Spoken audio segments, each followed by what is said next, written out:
Hey, you gorgeous souls, I'm Catherine, and I'm about to tell you the most shocking family betrayal story that turned my mother's funeral into the day I exposed my manipulative sister-in-law's decades of lies, and how I used her own greed to destroy her marriage, her reputation, and her stolen inheritance in front of our entire family. When I discovered that my sister-in-law Victoria had manipulated my dying mother into changing her will and cutting me out of my $1.2 million inheritance, I didn't just contest it legally. I uncovered Victoria's secret affair, her hidden gambling addiction, and her theft from my brother's business accounts, then revealed everything during her eulogy at my mother's funeral, destroying her life in front of 200 family members and friends. But here's where this family inheritance revenge gets absolutely insane. Victoria hadn't just stolen my inheritance. She'd been planning this for 5 years while secretly draining my brother's business accounts to cover her gambling debts, cheating on him with his best friend, and manipulating my elderly mother with lies about my character. When I exposed everything at the funeral, Victoria lost her marriage, her inheritance, and her freedom when the FBI arrested her for elder abuse and financial fraud.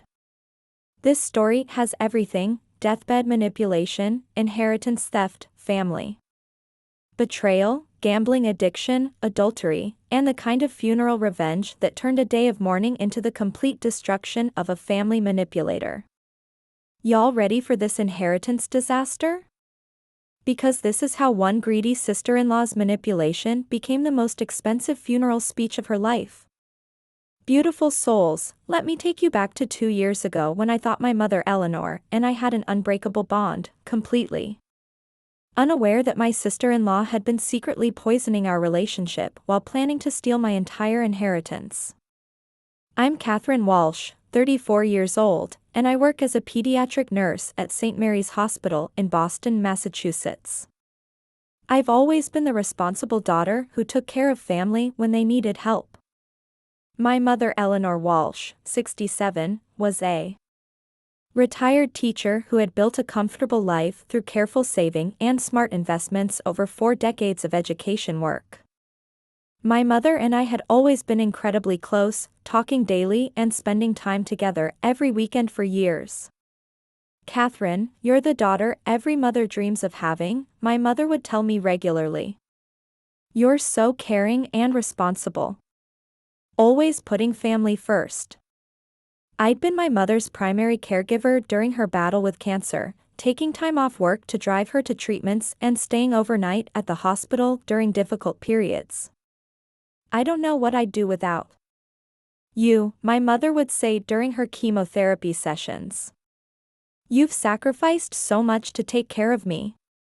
My brother Michael, 37, lived across the country in California with his wife Victoria, visiting only twice a year for major holidays. Michael has his own life and business responsibilities. My mother would excuse his absence. "But you've always been here when I needed you most." I'd also been managing my mother's finances, medical appointments, and household maintenance as her health declined. "You handle everything so well," my mother would tell me. "I trust your judgment completely with all my affairs." My mother had always been open about her estate planning, explaining that I would inherit the family home and majority of her assets due to my caregiving role. "Catherine, this house will be yours someday," my mother had told me countless times. "You've earned it through your dedication and love." The family home in Beacon Hill was worth approximately $800,000, and my mother had additional investments and savings totaling $400,000. "You'll be financially secure after I'm gone," my mother would reassure me. "This inheritance will reward you for all the sacrifices you've made." My mother had also discussed leaving Michael a smaller inheritance of $200,000, acknowledging that he'd built his own wealth through his California tech business. "Michael is successful and doesn't need as much support," my mother would explain. "But Catherine has dedicated her life to caring for others rather than building wealth." The estate planning had seemed fair and appropriate, reflecting each child's contributions and needs.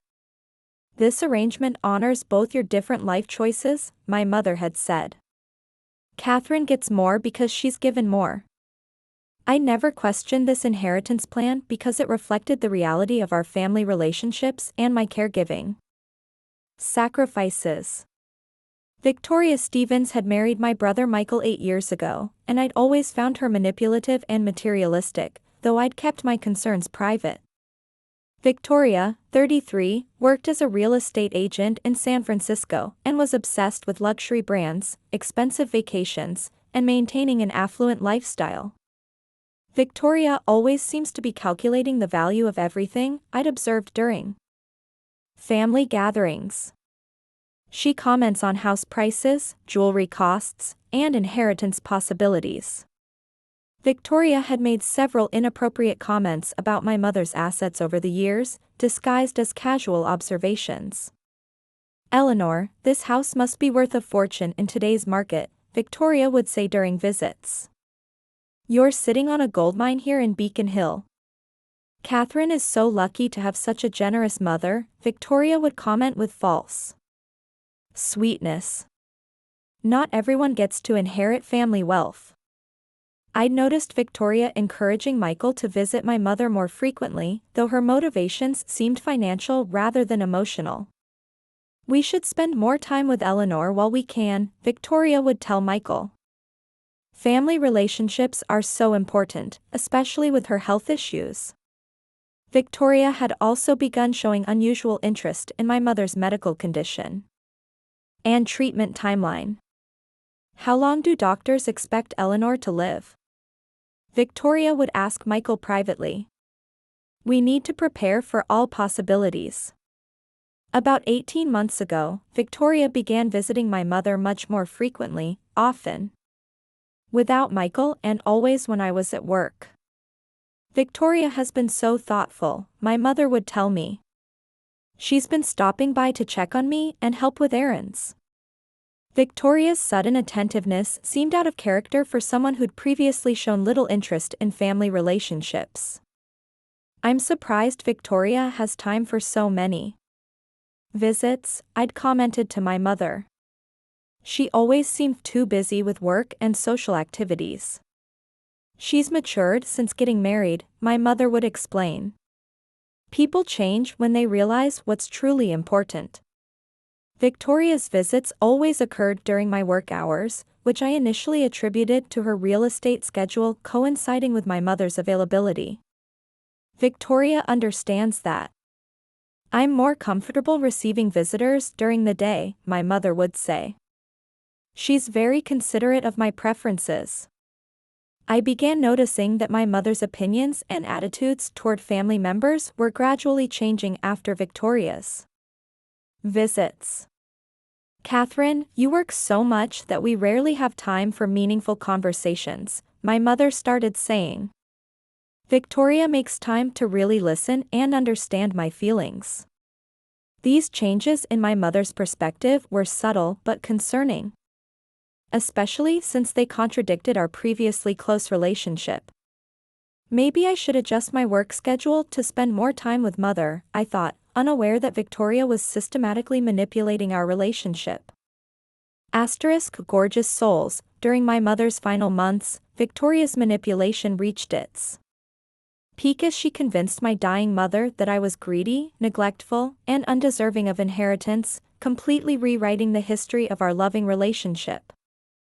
When my mother's cancer returned aggressively last year, requiring hospice care, Victoria's visits became daily occurrences under the guise of family support. "Victoria has been such a blessing during this difficult time," my mother would tell visitors. "She's here every day, helping with everything I need." Victoria had positioned herself as the primary family caregiver while I was at work, creating an opportunity to manipulate my mother's perceptions without witnesses. "I want to make sure Eleanor feels supported by the whole family," Victoria would tell people, presenting herself as the devoted daughter-in-law. I began noticing significant changes in my mother's attitude toward me during her final months, including criticism that seemed completely out of character. "Catherine, you seem more focused on work than on spending time with me," my mother started saying. "Victoria makes family her priority. Maybe you're too busy to visit as much as you used to," my mother would suggest when I'd been there every day. "Victoria notices these things more than you realize." The comments were shocking because they contradicted the reality of my constant presence and caregiving over 2 years.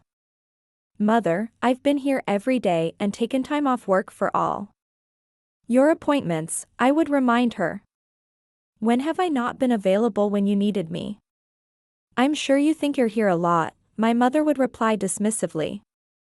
"But Victoria sees things more clearly than you do." 3 weeks before my mother died, she casually mentioned that she'd updated her will to reflect current family relationships and contributions. "I've made some changes to my estate planning," my mother told me during what I thought was a routine visit. "It's important that inheritance reflects reality." "What kind of changes?" I asked, concerned about the vague language and timing so close to her death. "Just adjustments to make sure everything is fair," my mother replied evasively. "Victoria helped me understand some things I hadn't considered before." I was shocked that Victoria had been involved in my mother's estate planning decisions, especially without family discussion. "Mother, estate planning should involve the whole family," I suggested. "These are major decisions that affect everyone." "Victoria understands legal matters better than you do," my mother said defensively. "She's helped me see things more clearly." The conversation ended with my mother refusing to discuss the specific changes, claiming they were personal decisions that didn't require my input. "You'll understand everything when the time comes," my mother said dismissively. Victoria assured me that these changes are appropriate. I left that conversation deeply concerned about Victoria's influence over my dying mother, but I had no idea how extensively she'd manipulated the situation. My mother passed away peacefully 2 months ago, and the will reading occurred immediately after her funeral service. Eleanor Walsh has left the family home and $600,000 to Victoria Stevens Walsh, the attorney announced to our assembled family. Catherine Walsh receives $100,000, and Michael Walsh receives $200,000, the attorney continued reading. I was completely stunned that Victoria, who wasn't even a blood relative, had inherited the majority of my mother's estate. "There must be some mistake," I said to the attorney. "My mother always intended for me to inherit the house and primary assets." "This will was executed 3 weeks ago and properly witnessed," the attorney confirmed. Mrs. Walsh was of sound mind and explicitly stated these inheritance decisions. Victoria's reaction was perfectly performed surprise and false humility, as if she hadn't orchestrated the entire manipulation. "I'm as shocked as everyone else," Victoria said with fake tears. "Eleanor must have felt I'd been particularly helpful during her final months.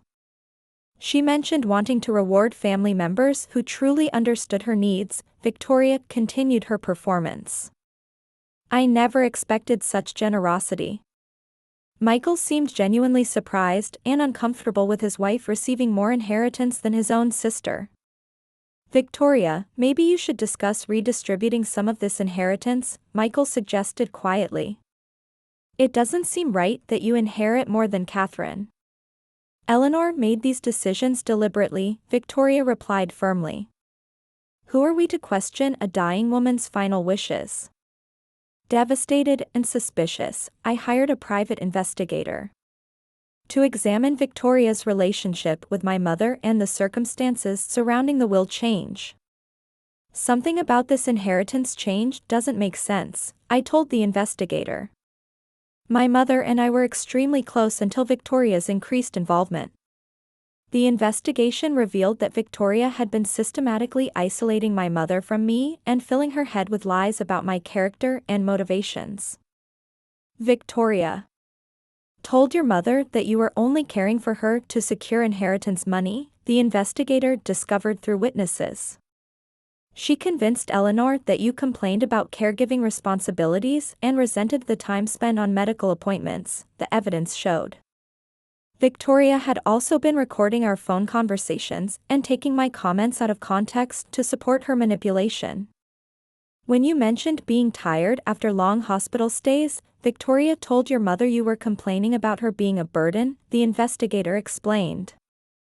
She twisted every expression of normal caregiver stress into evidence that you didn't genuinely care about your mother, the findings revealed.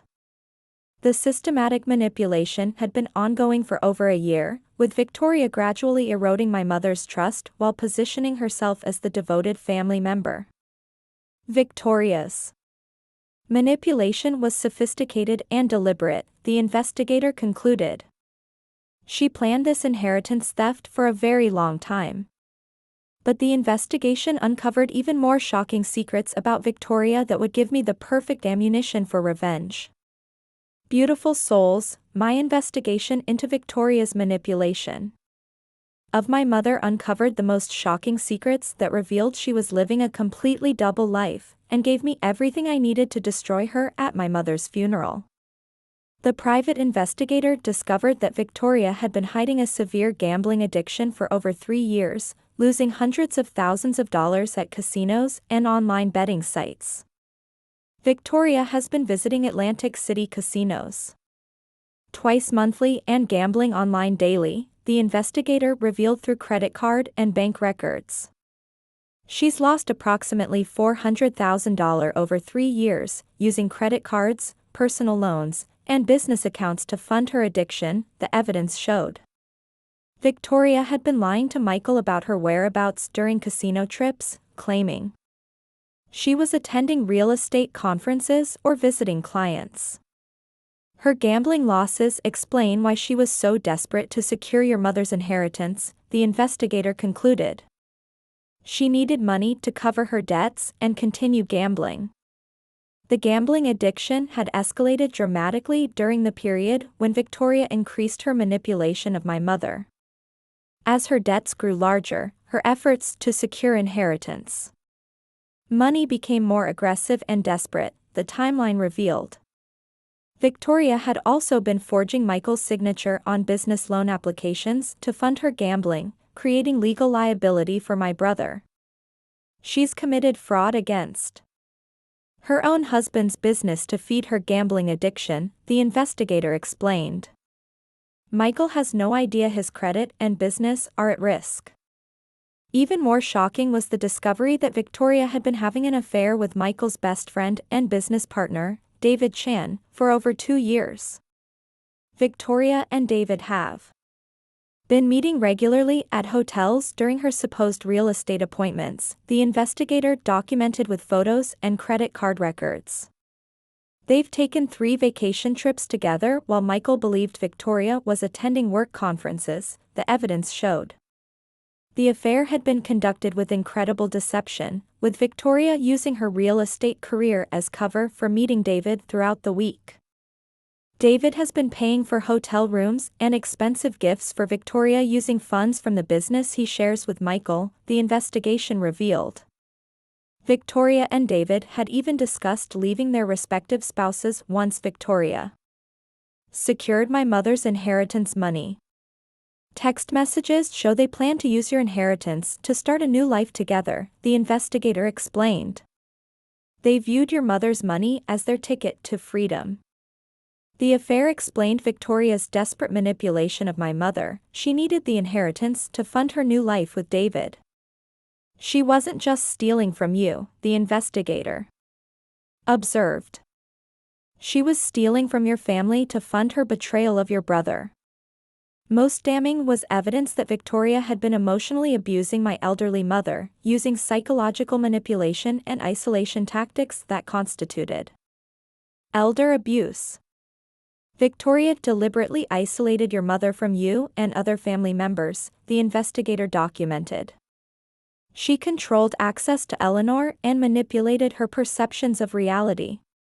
She convinced your mother that family members were discussing her death and fighting over inheritance, creating paranoia and fear, the evidence showed. Victoria had also been giving my mother incorrect information about my work schedule and availability, making me appear neglectful when I was actually very present. When you were at work, Victoria told your mother you were avoiding visits. The investigation revealed. She made your necessary employment seem like abandonment. The elder abuse included financial manipulation, with Victoria pressuring my dying mother to make immediate will changes without legal consultation or family discussion. Victoria told your mother that quick estate changes were necessary to prevent family fighting, the evidence showed. She created false urgency to prevent careful consideration. The psychological manipulation had been systematic and cruel, targeting my vulnerable, dying mother's fears about family loyalty and financial security. This level of elder manipulation meets the legal definition of abuse, the investigator explained. Victoria committed crimes against your mother while stealing your inheritance. Asterisk armed with comprehensive evidence of Victoria's gambling addiction, affair, elder abuse, and inheritance manipulation. I planned the most devastating public exposure possible. I want to destroy Victoria's life as completely as she destroyed my relationship with my mother, I decided while planning my revenge strategy. I chose my mother's funeral as the perfect venue for Victoria's destruction because she'd volunteered to give the primary eulogy, expecting to be praised as the devoted daughter-in-law. Victoria wants to present herself as the loving family member who was closest to my mother, I realized. I'm going to use her own eulogy to expose her lies. I prepared a comprehensive presentation documenting Victoria's crimes and deception, planning to reveal everything after her eulogy. The entire family will learn the truth about who Victoria really is and what she did to my mother, I planned. I also coordinated with authorities to arrest Victoria at the funeral, ensuring that her exposure would lead to immediate legal consequences. Elder abuse and inheritance fraud are serious crimes, the prosecutor explained. We can arrest her based on your evidence. The timing would be perfect if Victoria would give her manipulative eulogy, then I would destroy her with the truth in front of 200 family members and friends. She's going to learn that stealing from my family has consequences she never imagined, I thought while finalizing my revenge plans. I also prepared evidence packets for Michael, other family members, and Victoria's employer, ensuring that her destruction would be complete and permanent. Gorgeous souls, watching Victoria give a tearful eulogy about her love for my mother while knowing I was about to destroy her with the truth about her manipulation, theft, and betrayal was the most satisfying moment of justice I could have imagined. My mother's funeral was held at St. Patrick's Cathedral with over 200 family members, friends, and community members in attendance. Victoria had insisted on giving the primary eulogy, presenting herself as the family member who'd been closest to my mother during her final months. I want to honor Eleanor's memory by sharing how much she meant to all of us, Victoria had told the funeral director while positioning herself as the grieving daughter-in-law.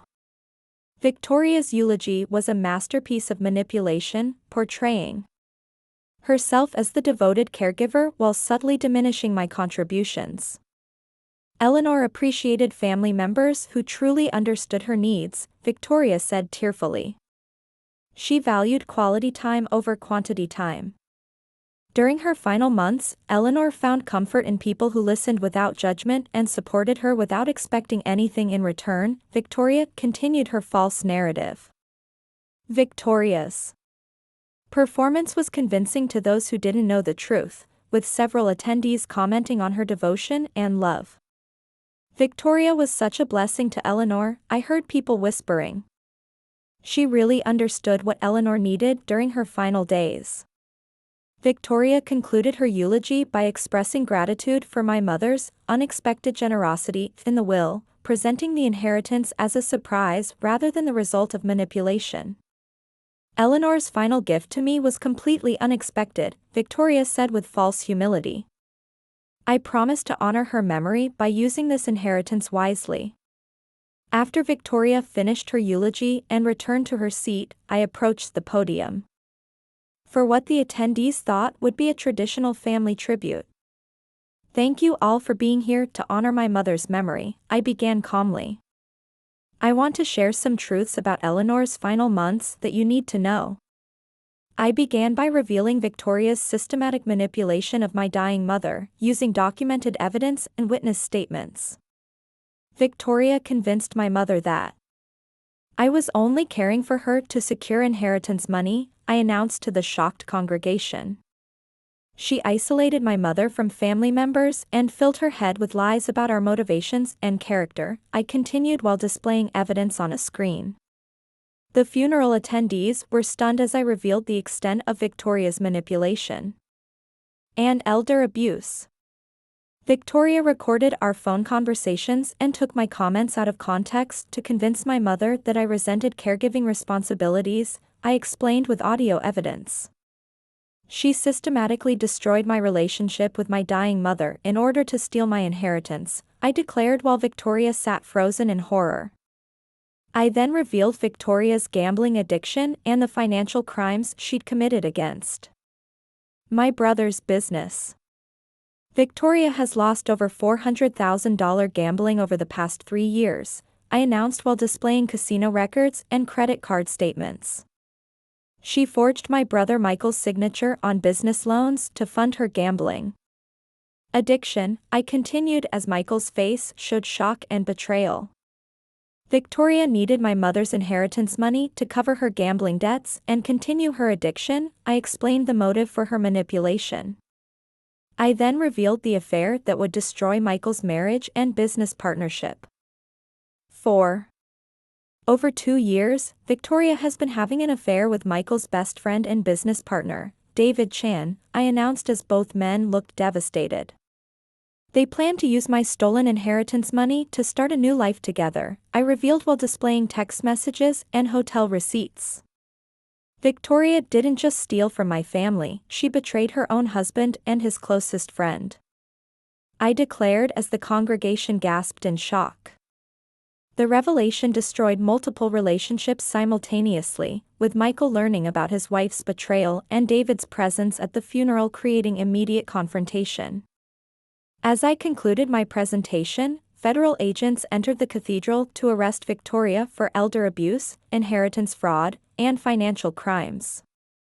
Victoria Stevens Walsh, you're under arrest for elder abuse, fraud, and conspiracy to commit theft. The agents announced in front of the entire congregation. Victoria's arrest at my mother's funeral was the perfect culmination of her public destruction, with 200 witnesses seeing her true character exposed. The evidence presented today supports multiple felony charges, the lead agent explained to the shocked attendees. Victoria was handcuffed and led out of the cathedral while family members and friends processed the devastating revelations about her character. I can't believe she manipulated Eleanor during her final months, family members were saying. How could someone be so cruel to a dying woman? Michael was devastated by the simultaneous revelation of his wife's gambling addiction, affair, and manipulation of his dying mother-in-law. My entire marriage was built on lies, Michael told me afterward. Victoria destroyed everything while I trusted her completely. The legal case against Victoria was overwhelming, with the evidence of elder abuse and manipulation providing grounds to void the fraudulent will changes. Victoria's systematic manipulation of your mother constitutes elder abuse that invalidates any will changes made under duress, my attorney explained. The court restored my mother's original will, returning the house and primary inheritance to me while Victoria faced years in prison. Justice has been served for your mother and your family, the judge said during Victoria's sentencing hearing. Victoria was sentenced to 6 years in federal prison for elder abuse, fraud, and financial crimes, with orders to pay full restitution. Your manipulation of a dying woman represents the worst kind of family betrayal, the judge told Victoria during sentencing. Michael divorced Victoria immediately and pressed charges for the business fraud she'd committed against their company. I want nothing to do with someone who could abuse a dying family member, Michael told me. You were right to expose her crimes. The funeral revelation had been traumatic but ultimately healing for our family, as the truth about Victoria's manipulation explained my mother's final behavior. Now I understand why Eleanor seemed different during her last months, family members reflected. Victoria was poisoning her mind against people who truly loved her. Michael and I rebuilt our sibling relationship, bonding over our shared experience of Victoria's betrayal and manipulation. I'm sorry I didn't see what Victoria was doing to you and Mother, Michael apologized. She fooled me completely. I moved into my mother's house and used the inheritance to honor her memory through charitable donations to cancer research and elder care organizations. Mother would want her money used to help other families avoid what we experienced, I decided while planning the charitable giving. The experience taught me that family manipulation can be devastating but that truth and justice ultimately prevail when people stand up for what's right. Exposing Victoria was the right thing to do, not just for me but for every elderly person who might have been her next victim, I reflected. That's how you handle a manipulative sister-in-law who steals your inheritance by abusing your dying mother, y'all. You investigate her crimes, gather evidence, and expose everything at the perfect moment for maximum destruction. Sometimes the best revenge comes from simply revealing the truth and letting people see who someone really is. Victoria thought she could manipulate my family and steal my inheritance, but her greed and cruelty ultimately led to her complete destruction. Trust your instincts, gorgeous souls. If someone's behavior seems manipulative, investigate what they're really doing behind closed doors. Never let family manipulators destroy your relationships with people you love, fight back with truth and evidence.